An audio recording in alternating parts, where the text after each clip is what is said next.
Bem, estamos continuando a série que trata do assunto de capa a capa, vendo Jesus em toda a Bíblia.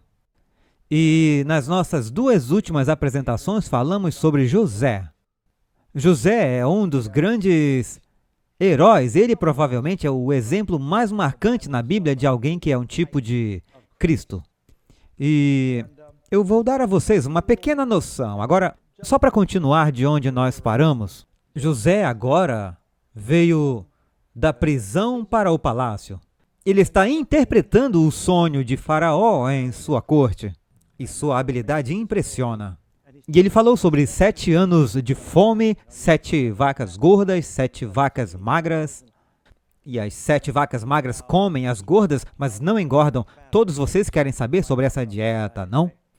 Daí você tem as 7 espigas de milho ou grãos e depois 7 espigas magras e eles devoram as gordas e alguém se pergunta como pode ser? É claro que é um sonho. Sonhos não fazem sentido, fazem? Mas a ideia aqui é que você tem animais e vegetais e não é o que as pessoas mais comem. Tudo isso é afetado por essa fome. E José traduz isso. Alguém pode pensar, isso não é uma parte obscura da história? Eu tenho uma citaçãozinha para pôr na tela. E talvez você já tenha ouvido falar da pirâmide de degraus do rei Zoser. Rei Zoser viveu de 265 a 575 a.C. e essas são estimativas. E ele escreveu uma carta para o governador. E aqui está um trecho da carta. Eu estou muito preocupado. É claro que essa é uma tradução dos hieróglifos para o inglês. Eu estou muito preocupado com o povo do meu reino. Meu coração está pesado com a calamitosa enchente do Nilo nos últimos 7 anos. Há poucas frutas, os legumes estão em falta, uma escassez geral de alimentos. Nos armazéns, não encontramos isso na história de José? Eles foram abertos, mas tudo que havia neles foi consumido. Então, uma coisa, nós não sabemos se essa é a mesma fome mencionada na Bíblia ou não. Mas certamente a história da Bíblia se encaixa no contexto do que acontece no Egito. Então sabemos que esta é uma história verdadeira. Revendo rapidamente, falamos sobre as muitas formas pelas quais José é um tipo de Cristo. Aprendemos sobre Jesus ao lermos a história de José. E você percebe que o livro de Gênesis, do capítulo 35 em diante, fala sobre José. Com exceção do desvio no capítulo 37, que fala sobre Judá. O que é interessante, ele interpreta a história com destaque, mas tudo nos conta sobre José, que é um tipo de Cristo. Aprendemos que José era o filho amado de um pai de muita idade, como Jesus, que ele herdaria todas as coisas, como Jesus. Ele foi enviado em busca de seus irmãos perdidos, como Jesus, eles o reconhecem e o tratam terrivelmente. Eles o jogam numa cova. Ele é vendido pelo preço de um escravo, como Jesus. Ele desce para o Egito, como Jesus. Então ele vai 2 vezes para a cova. A propósito, eles encobrem seus pecados, apresentando ao Pai um manto manchado de sangue.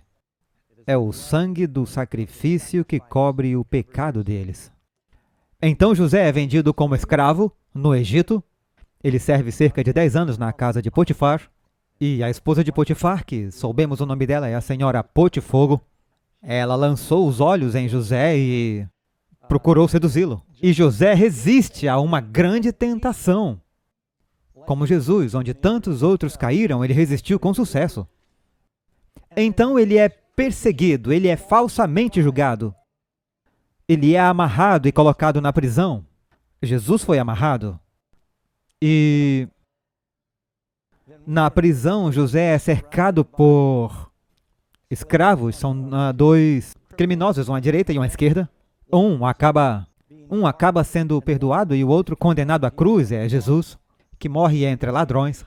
Um da direita é perdoado, o da esquerda. A Bíblia não diz se é o da direita ou da esquerda, mas eu presumo que o salvo está à direita. E nos diz que um deles foi pendurado em uma árvore e decapitado no aniversário do faraó. João Batista é decapitado no aniversário de Herodes e Jesus é pendurado em um madeiro.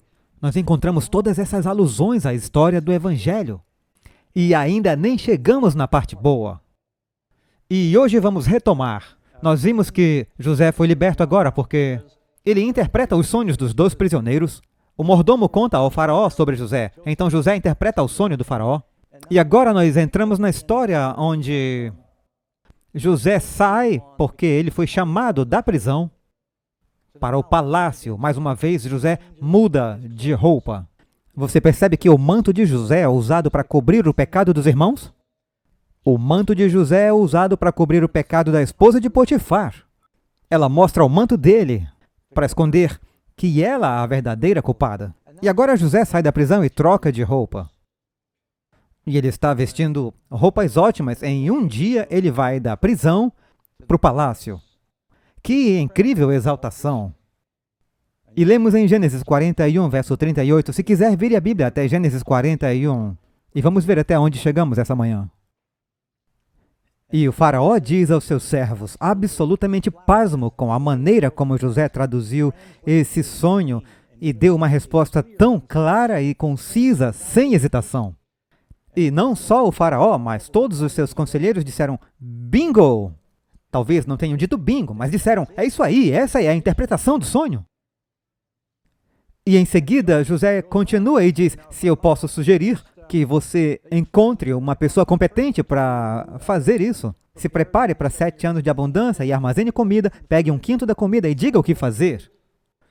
E o faraó diz, você se importa de sair da sala por 1 minuto? Vá tomar um copo d'água, precisamos conversar aqui. E ele fala com os conselheiros, o que vocês me dizem sobre esse prisioneiro? E Potifar, o capitão da guarda, disse, tudo que eu trazia a José era abençoado. Tudo ele fazia bem feito. E eu acredito que ele era inocente. Mas eu tive que livrar a cara da minha família. Por isso eu o mandei para a prisão. E depois de algumas investigações disseram, onde vamos achar alguém melhor? Ouça o que o faraó diz. Onde podemos encontrar? Gênesis 41, 38. Onde encontraríamos um homem como este? Mais justo que 10.000. Um homem em quem está o Espírito de Deus, Jesus Cristo. A palavra Cristo é ungido, ungido com o Espírito Santo. Deus ungiu Jesus com o Espírito Santo, ele andou fazendo o bem e salvando todos os oprimidos pelo diabo.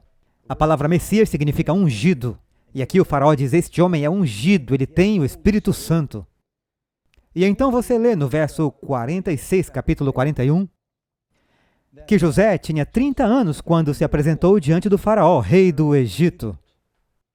E saiu José da presença de faraó e passou por toda a terra do Egito. E nos diz que Jesus foi ungido aos 30. Aos 30 anos ele foi até João Batista, cheio do Espírito Santo, e nesse ponto ele começou o seu ministério, salvando vidas. José começou salvando vidas, com a mesma idade que Jesus começou.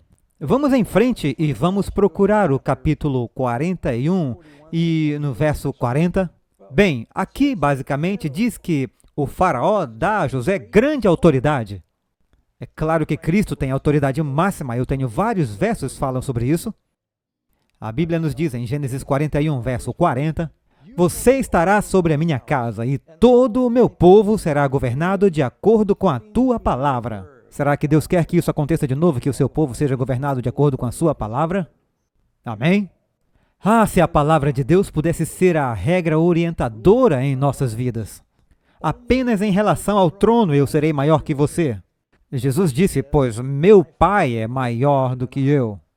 Faraó imagina, onde vamos encontrar um homem tão fiel quanto José? José se mostrou fiel na casa de seu pai, fiel na casa de Potifar, foi fiel até na prisão. E quem é fiel num pouco é fiel no muito.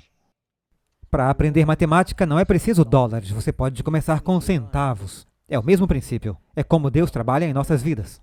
Sempre oramos para que Deus nos dê algo grande para fazer. Faça o que tiver à sua mão para fazer fielmente, e Ele lhe dará mais. Provérbios 22, verso 29. Você vê um homem que se destaca em seu trabalho? Ele estará diante de reis e não diante de homens desconhecidos. José que se destacava em seu trabalho. A propósito, esse era o provérbio que Benjamin Franklin adotou para a sua vida. Ele decidiu ser fiel em tudo o que fazia e, mesmo sendo um dos mais novos de 14 filhos, fugiu de casa, pobre, Franklin ficou diante de muitos líderes mundiais e acabou se tornando um embaixador dos Estados Unidos. José também ficou diante de muitos líderes mundiais. A Bíblia nos diz no verso 42 de Gênesis, capítulo 41, e tirou o faraó o anel de sua mão e o pôs na mão de José. Eu não acredito que isso seja uma desculpa para joias. Isso está nos dizendo que o anel era utilitário, era com o que se selavam documentos oficiais. E mesmo a corrente de ouro que ele usava no pescoço era um símbolo de autoridade. A propósito, você notará, o próximo verso diz: e o fez vestir de roupas de linho fino e pôs um colar de ouro no seu pescoço. Você consegue pensar em alguém que leu a escrita na parede e o rei disse: eu vou fazer de você o terceiro governante do reino e você terá uma corrente de ouro em volta do seu pescoço? Daniel capítulo 5.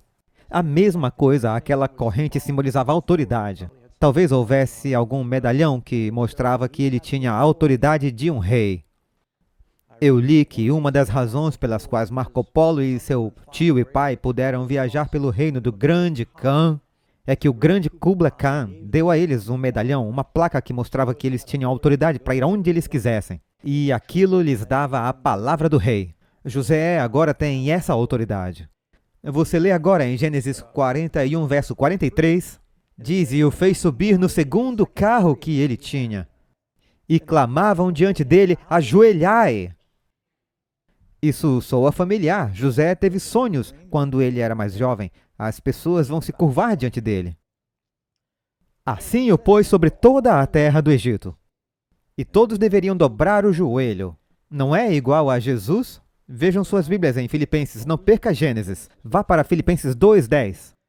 Para que ao nome de Jesus se dobre todo o joelho dos que estão nos céus e na terra e debaixo da terra.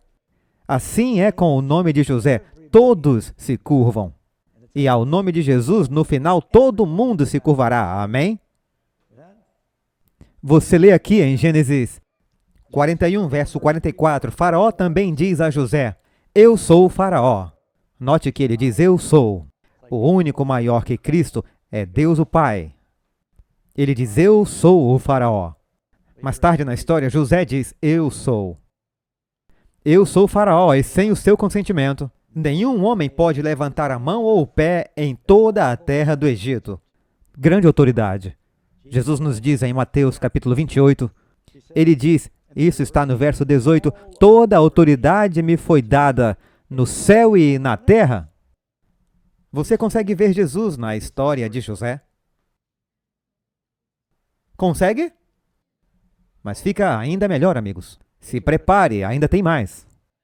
Vamos duplicar o seu pedido. Diz em Gênesis 41, verso 46, que José, como eu mencionei, tinha 30 anos.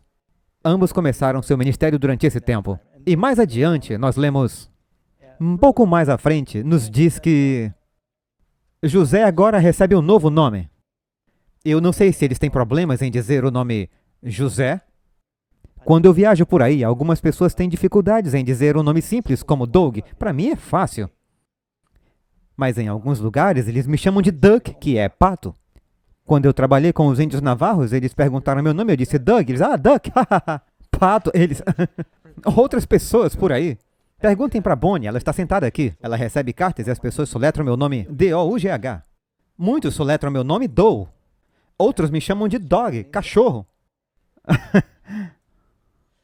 Então eles podem ter dito, José não funciona, vamos lhe dar um nome mais simples. Zafenate Paneia era o seu nome. Eu ainda não vi esse nome num livro de nomes de bebês. Mas é muito importante, esse nome na verdade tem um ótimo significado. Significa duas coisas, não temos certeza, porque ele é um antigo nome egípcio. Significa Deus fala e ele vive, ou Salvador do mundo. Porque essa foi a atribuição dada a José. Salvar o mundo durante a grande fome que estava por vir. Ou Deus fala e ele vive, o que também está bom para mim. Então, nos diz que José ganha um novo nome e ele consegue outra noiva. Uma das coisas que acontece com a exaltação de Jesus da prisão ao palácio é uma incrível transição pela qual ele passa. Num só dia, saindo da masmorra para a grande autoridade na corte do rei. Jesus foi num dia de uma tumba escura, para a glória do céu. Jesus disse a Maria, não me impeça, eu ainda não ascendi ao meu Pai, mas vá para os meus irmãos e diga que eu subo ao meu Pai e ao vosso Pai. E Jesus sai da masmorra da tumba para a glória do céu. O nome da noiva de José era Asenate. Era a filha de Potífera. Agora, eu sempre achei interessante que José tenha sido tentado a tomar a esposa proibida de Potifar. Ele recusa aquela tentação. Ele espera e diz, essa não é ainda a minha hora. Ela não é minha esposa. Eu vou esperar, eu vou subjugar as paixões naturais. Deus tem algo melhor. Ele espera e acaba ficando com a filha virgem do sumo sacerdote. Agora, você pode pensar, ele se casou com uma pagã. Sim, mas eles acreditavam em Deus. O pai dela era um sumo sacerdote e as filhas do sacerdote tinham que ser virgens. E é interessante. Ele diz não para a esposa de Potifar. Ele espera e Deus arranja para ele uma linda esposa, filha de Potífera. É como se Deus dissesse, olha, eu tenho algo melhor para você, espere até o meu tempo.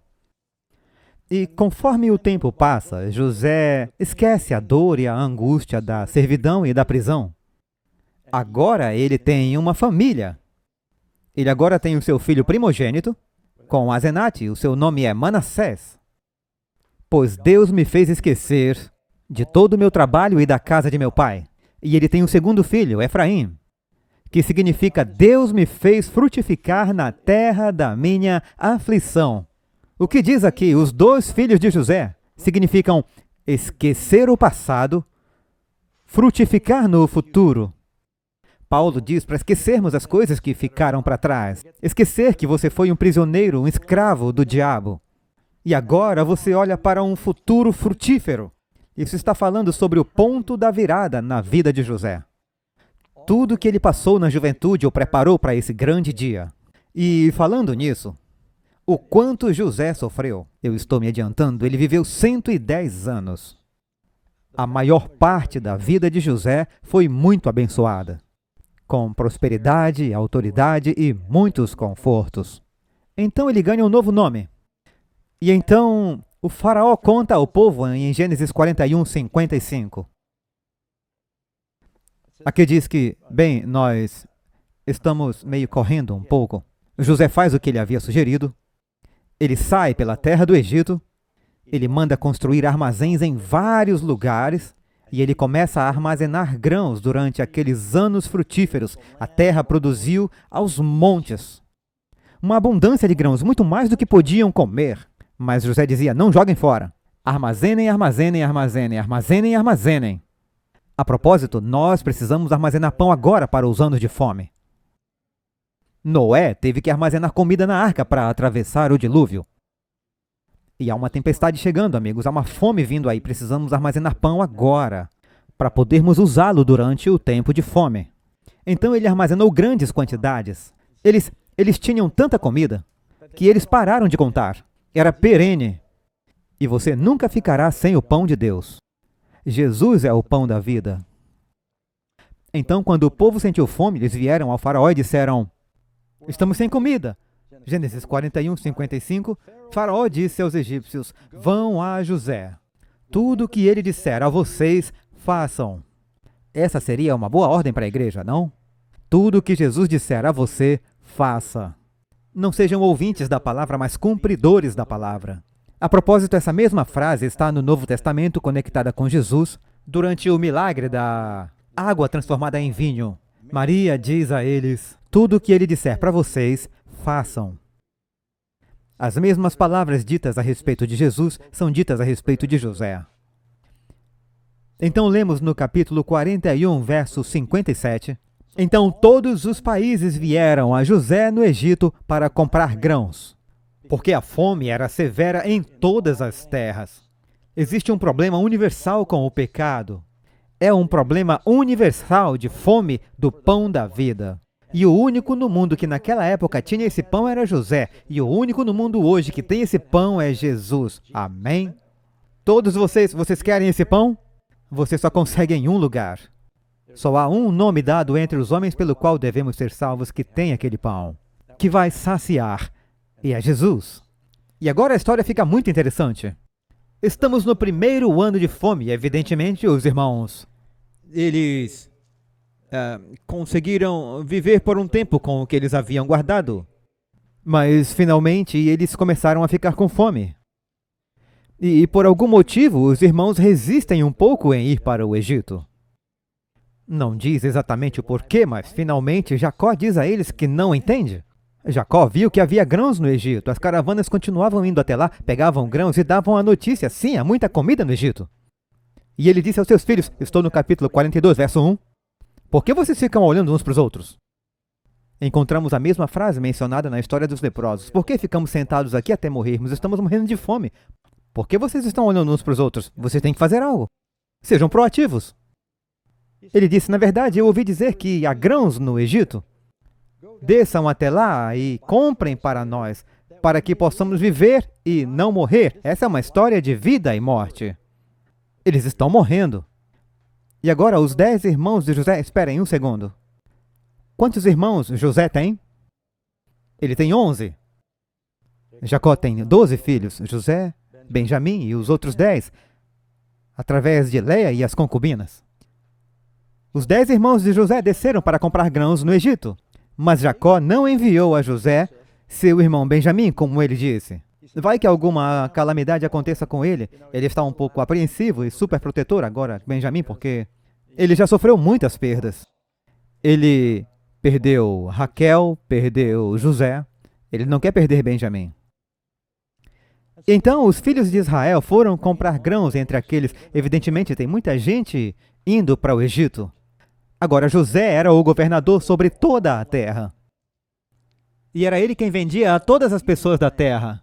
Em outras palavras, se alguém precisasse de um sanduíche, não ia a José, mas qualquer um que viesse querendo comprar um caminhão de grãos para levar de volta para suas famílias ou seu país, José era o único que verificava se eles tinham um pedido válido. José era o governador da terra, era ele quem vendia para todos os povos.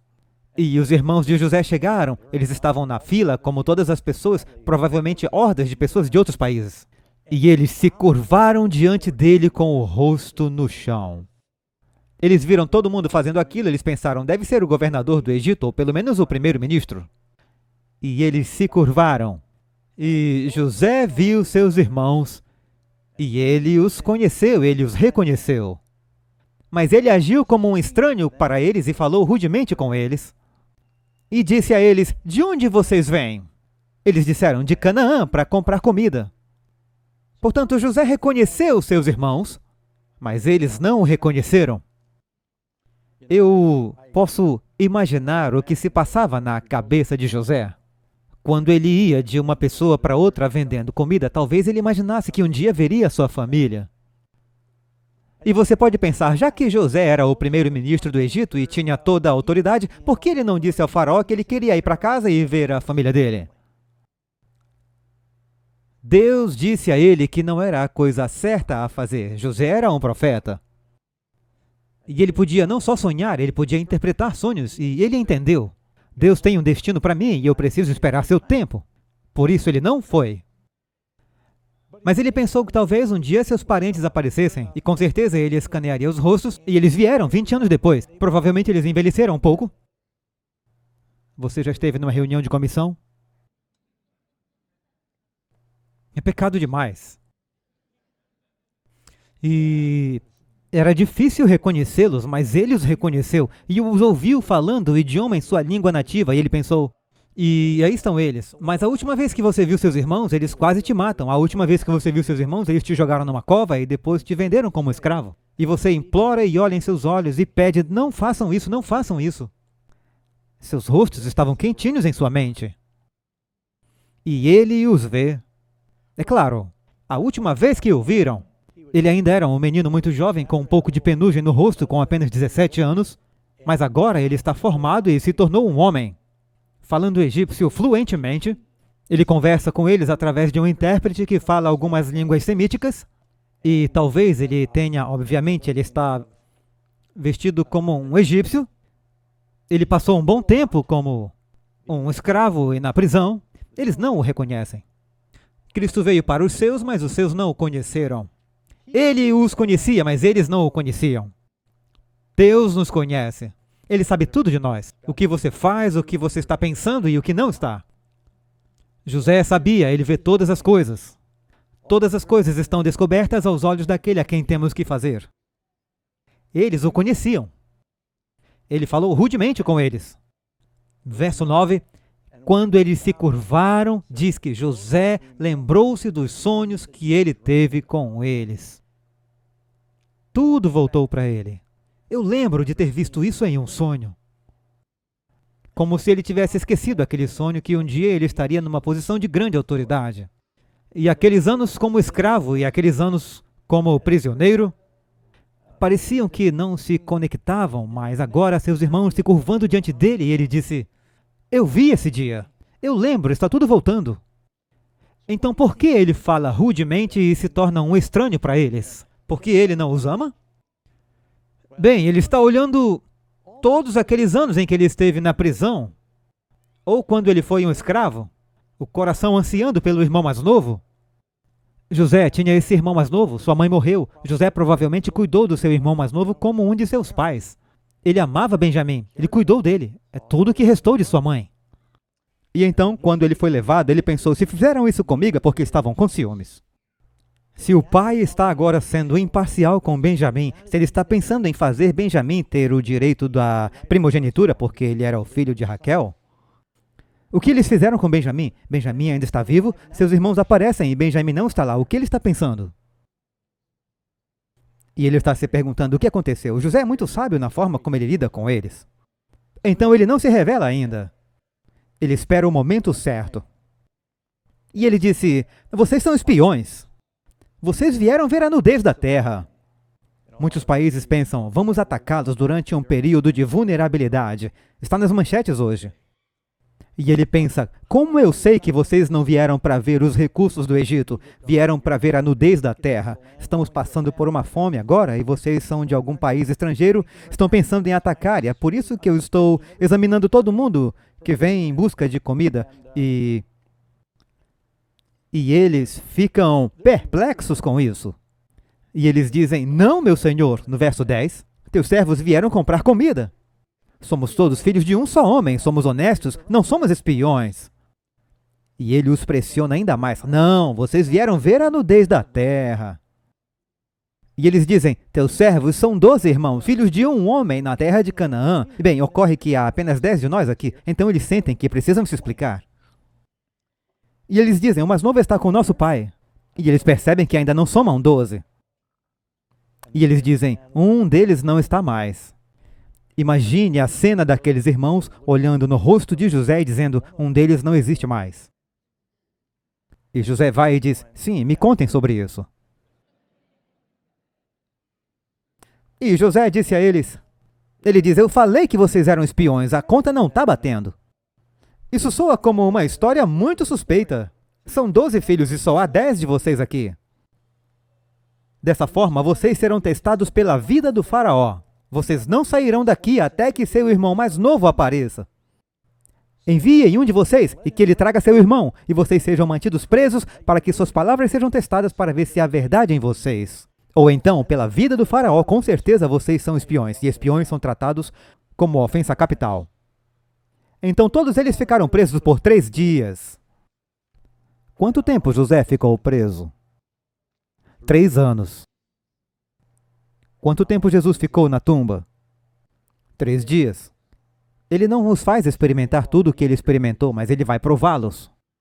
Agora, eu não quero assustar vocês, mas a vida é dura e para o cristão, porque você aceitou a Cristo, não significa que você não vai sofrer. Lemos isso em 1ª e 2ª Pedro. Se você é um cristão, você compartilhará os sofrimentos de seu Salvador. E isso não significa que ele não ama você. Significa que ele está ajudando você a crescer e, através de nossos sofrimentos, nos identificamos com ele. E, na verdade, isso nos transforma. Nós mudamos através dessas coisas. E então eles são colocados na prisão por 3 dias. E José disse a eles no 3º dia: façam isso e vivam. Observem que eles saem da prisão no 3º dia. Jesus sai da tumba no 3º dia. Façam isso e vivam, pois eu temo a Deus. Observem que ele não diz que teme um deus egípcio, ele usa a palavra Elohim. Se vocês são homens honestos, que fique um de vossos irmãos preso na casa de vossa prisão, e vós ide levai mantimento para a fome de vossa casa. Sei que vocês têm famílias famintas, e se for verdade, vou lhes beneficiar. Mas eu vou manter um de vocês como refém, cativo. E traga o seu irmão mais novo para mim, para que suas palavras sejam verificadas. E vocês não morrerão. E assim eles fizeram. E então eles disseram um ao outro. Observe que eles estão tendo essa conversa na presença de José. Então eles disseram um ao outro: por que isso tudo está acontecendo? Somos verdadeiramente culpados em relação ao nosso irmão, pois vimos a angústia de sua alma quando ele implorou a nós, e não quisemos ouvir. Por isso vem sobre nós esta angústia. E estão falando um com o outro em hebraico. Eles não fazem ideia de que José está entendendo tudo. Eles falam com ele através de um tradutor. E Rubem responde e diz a eles: eu falei para vocês não pecarem contra o menino e vocês não quiseram ouvir. Portanto, agora, eis que o sangue dele é exigido de nós. O seu sangue é exigido de nós. Vocês percebem que a Bíblia fala sobre o sangue de José? Aqui diz: então eles disseram um ao outro: nós somos culpados de nosso irmão. Mateus 27, Pilatos disse: eu sou inocente do sangue desse justo. E ele lava sua mão na frente dele. E a multidão grita para Pilatos: seu sangue sobre nós e nossos filhos. Jesus disse em João 6,53: se não comerdes a carne do Filho do Homem e não beberdes o seu sangue, não tereis vida em vós mesmos. E então ele ouve isso e, sem dúvida, isso toca e parte o seu coração. Nós somos culpados por sua alma. Eles não sabiam que José entendia porque ele falava por um intérprete. Deus nos fala através do Espírito Santo. Jesus geralmente não fala conosco diretamente. Ele fala conosco através de outras pessoas e às vezes é difícil de crer, mas através de um pastor que o Senhor fala. E fala conosco enquanto estivermos pregando a palavra. Falava por meio de um intérprete. E ele se afastou deles quando ouviu isso. E ele se afastou deles e chorou. Agora pensem nisso. Ele os está tratando com certa severidade, mas de coração partido. Ele quer se revelar a eles, mas eles precisam ser testados. Eles têm que passar pelo que chamamos de teste do irmão. Ele quer saber o que vocês fizeram com o seu irmão. 1 João capítulo 2, verso 9. Ele os testou baseado em como eles trataram seu irmão. Quem afirma estar na luz, mas odeia seu irmão, continua nas trevas. Quem ama seu irmão permanece na luz, e nele não há causa de tropeço. Mas quem odeia seu irmão está nas trevas e anda nas trevas, porque não sabe para onde vai, porque as trevas o cegaram. 1 João 3, verso 9 e 10. Nisto são manifestos os filhos de Deus e os filhos do diabo. Quem não pratica a justiça não é de Deus, nem o que não ama o seu irmão. Esta é a mensagem que vocês ouviram desde o princípio, que nos amemos uns aos outros. Não sejamos como Caim, que pertencia ao maligno e matou seu irmão. E por que o matou? Porque suas obras eram más e as de seu irmão eram justas. O que Jesus diz em Mateus capítulo 25 é o critério no grande dia do julgamento, onde ele separa as ovelhas das cabras. Eu estava com fome e vocês me alimentaram, com sede e me deram de beber. Eu estava nu e me vestiram. Eu era um estranho e vocês me acolheram. Eu estava na prisão ou eu estava doente e vocês ministraram para mim.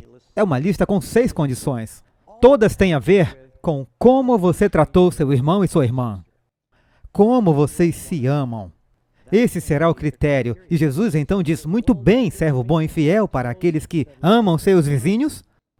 E os outros dizem: Senhor, se soubéssemos que era tu, nós teríamos alimentado, vestido e... Ele diz: afastem-se de mim, malditos, para o fogo eterno, preparado para o diabo e seus anjos.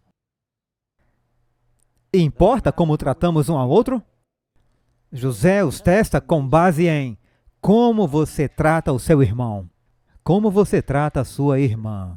Tenho certeza que alguns que estão me ouvindo agora, o som da minha voz, e você está em desacordo com um irmão e uma irmã, e você está querendo ter paz com Deus, a Bíblia diz: antes de trazer tua oferta ao altar, vá se reconciliar com teu irmão. Então traz tua oferta. Amém? O Senhor se preocupa com a maneira como tratamos um ao outro. O amor, a paciência e a bondade que demonstramos um ao outro. É o teste do irmão. E depois, voltemos à história. Eu estou aqui revirando as minhas anotações. E eu serei honesto com vocês. Eu estou olhando para o relógio. Pode haver a parte 4 de José. E eu não quero me apressar, porque eu não sei se terei outra chance. E sim, eu quero ser fiel em compartilhar essa história tão importante. Então, ele se vira e chora, e ele pega Simeão. Por que Simeão? Simeão, antes de tudo, é o segundo filho de Jacó. Rúben foi desqualificado para ser o primogênito. Como dissemos na semana passada, ele dormiu com a sua madrasta. O próximo da fila era Simeão.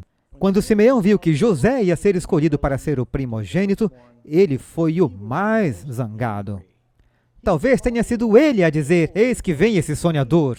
Vamos jogá-lo no buraco e ver o que acontece com os seus sonhos. Eles iam descobrir o que acontece.